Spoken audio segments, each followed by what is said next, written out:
आज श्रीखंड ही मी 1-1.5 लिटर दुधाचं दही लावून रात्रभर बांधून ठेवलं होतं पाणी नितळून जाण्यासाठी. घरच्या घरी श्रीखंड हे असं घ्यायचं पातेल्यात आणि ह्यात ही विलायची टाकून पिठी साखर बनवून घेतली. सगळं फेटून घ्यायचं. आंबट असेल तर थोडी जास्त साखर लागते आणि असं छान फेटून घ्यायचं. आणि कमी आंबट असेल दही चक्का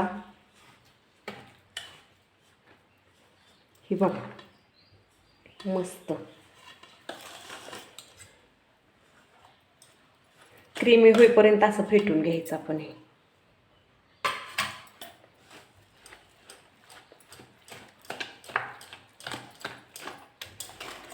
10-15 मिनटं फेटलं ना छान मस्त. 1.5 लिटर दूध असेल तर बघा किती चक्का बनलाय आपला श्रीखंड.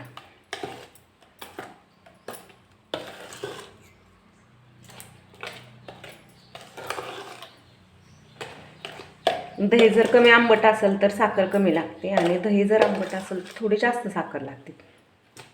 त्याच्या प्रमाणात साखर टाकायची आणि विलायची. झालं घरच्या घरी श्रीखंड.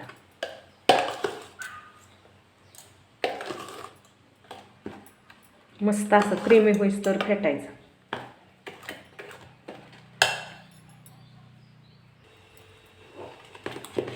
छान असं क्रीमी होईपर्यंत फेटायचं.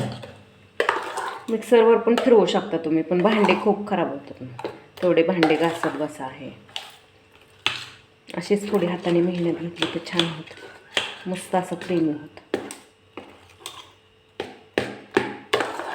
आणि घरच्या घरी 1.5 लिटर दुधापासून एवढं श्रीखंड बनलंय.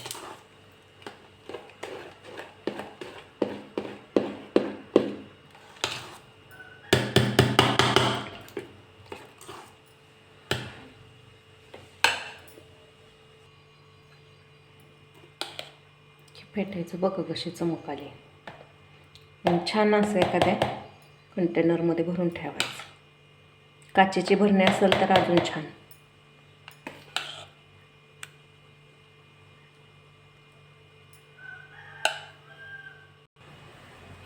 सगळं भरून घेतलं.